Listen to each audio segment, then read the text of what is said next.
नमस्कार, think tank देख रहे हैं आप। मैं हूं आपके साथ प्रेरणा शर्मा।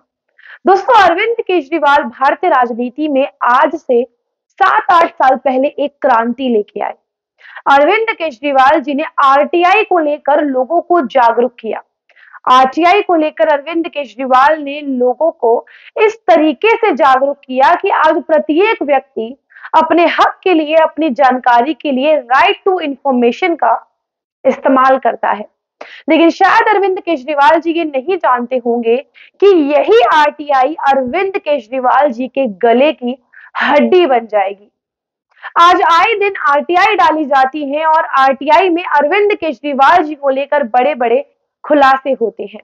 आज की इस रिपोर्ट में बात करेंगे एक और आरटीआई के बारे में, जिससे अरविंद केजरीवाल की गर्दन पर अजगर सांप लिपट गया है। एक ऐसा अजगर जो ना निकलते बन रहा है, ना जान निकाल रहा है। आज की इस रिपोर्ट में बात करेंगे अरविंद केजरीवाल के हिंदू विरोधी चेहरे के बारे में। किस तरीके से अरविंद केजरीवाल, जिनके पास कभी मंदिरों के लिए फंड नहीं होता, वक्फ बोर्ड को 62 करोड़ रुपए प्रत्येक वर्ष देते हैं। आज आपको डेटा के समेत बताएंगे किस तरीके से साल 2016-17 के बाद 21-22 तक ये फंड 1.332 करोड़ के बाद सीधा 62 करोड़ तक पहुंच गया है। आज की इस रिपोर्ट में आपको बताएंगे अरविंद केजरीवाल के एक और नए बड़े घोटाले के बारे में। आज बात करेंगे उस वक्फ बोर्ड की जो कहता है हमारे पास अपार संपत्ति है। उस वक्फ बोर्ड को क्या जरूरत है दिल्ली सरकार से 62 करोड़ रुपए लेने की। दिल्ली सरकार की पोल खोलेंगे जिसके पास आरआरटीएस योजना के लिए 300 करोड़ रुपए नहीं है, जिसके पास पोल्यूशन कंट्रोल के लिए पर्याप्त फंड नहीं है, जिसके बाद एमसीडी कर्मचारियों को पैसे देने के लिए तनख्वाह नहीं है। उस अरविंद केजरीवाल के खजाने में से 62 करोड़ रुपए खाली हो रहा है वक्फ बोर्ड के लिए। तो चलिए शुरू करते हैं आज की इस रिपोर्ट को अंत तक जरूर देखना है, बिल्कुल भी स्किप नहीं करना है। दोस्तों, हम सभी जानते हैं अरविंद केजरीवाल जी राजनीति में बड़ी बड़ी क्रांति लेके आए और अब अरविंद केजरीवाल जी ने भ्रष्टाचार की एक और क्रांति हम सबके सामने रखी है कि चाहे कितने भी लोग जेल चले जाएं, भ्रष्टाचार रुकना नहीं चाहिए। एक के बाद एक मामले आते रहने चाहिए, कम से कम सुर्खियों में तो बने रहेंगे। दोस्तों, हम सभी को वो समय याद होगा जब अरविंद केजरीवाल जी सभी के ऊपर तरह तरह के इल्जाम लगाया करते थे, लेकिन आज मंजर ये है अरविंद केजरीवाल अपने इल्जामों से ही बाहर नहीं आ पा रहे हैं। दूसरों पे इल्जाम लगाने जाते हैं, वो भी उल्टा पड़ जाता है। ठीक ऐसा ही एक मामला वक्फ बोर्ड को लेकर आज हम सभी के सामने है। दोस्तों, वक्फ बोर्ड को 2015 तक 1 करोड़ 25 लाख रुपए फंड दिल्ली सरकार की तरफ से दिया जाता था, लेकिन जब से अरविंद केजरीवाल जी सत्ता में आए तब से 2016-17 में इस फंड को बढ़ाकर 1 करोड़ 32 लाख कर दिया गया। 17-18 की बात करें तो इस फंड को बढ़ाकर 2.5 करोड़ कर दिया गया। 2019-20 की बात करें तो इस फंड को बढ़ाकर 10 करोड़ कर दिया गया, क्योंकि एकदम से हाइप पर नहीं जा सकते थे। लेकिन जब रिपोर्ट हमारे सामने आई 2021 और 22 की, तो हम सभी की आंखें फटी की फटी रह गई, क्योंकि दिल्ली के नटवर लाल अरविंद केजरीवाल जी ने इस फंड को बढ़ाकर सीधा 62 करोड़ कर दिया। ऐसा वक्फ बोर्ड अरविंद केजरीवाल को क्या दे रहा था? वक्फ बोर्ड में तमाम तरीके के घोटाले सामने आए हैं। वक्फ बोर्ड की जमीन को पट्टे पर दिया जाता था, ठीक आम आदमी पार्टी के खास लोगों को। वक्फ बोर्ड में नियुक्ति की जाती थी आम आदमी पार्टी के खास आदमियों की, जिसके लिए अब अमानतुल्लाह खान के 3 खास आदमियों को गिरफ्तार कर लिया गया है।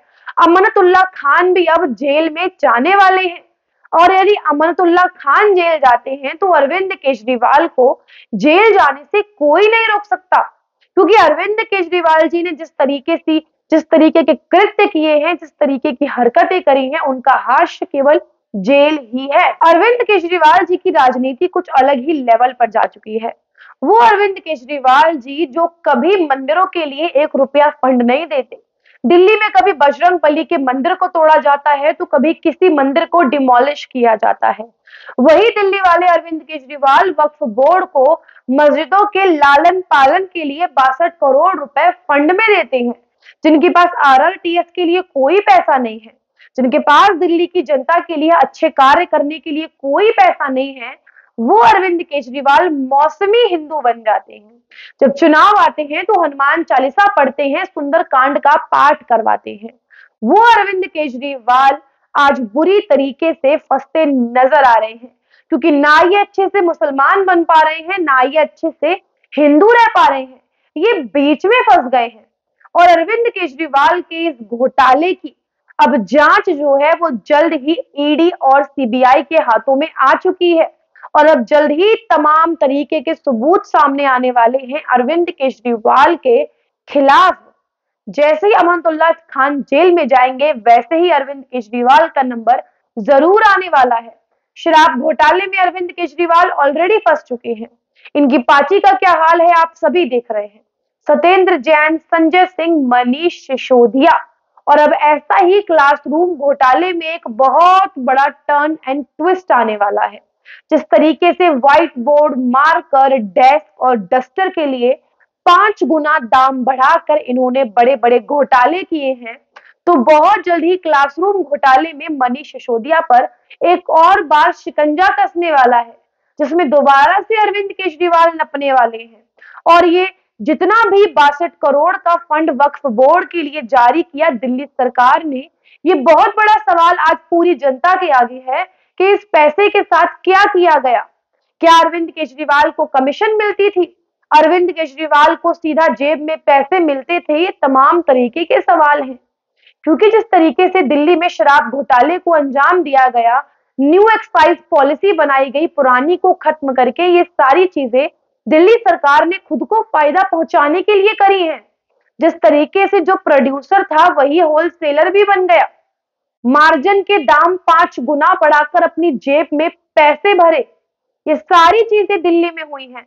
और अब इसी तरीके से एक नया वक्फ बोर्ड घोटाला भी दिल्ली सरकार के सानिध्य में जल्द ही बहुत अच्छे से उजागर होने वाला है, और अरविंद केजरीवाल का राजनीतिक करियर तबाह होने वाला है।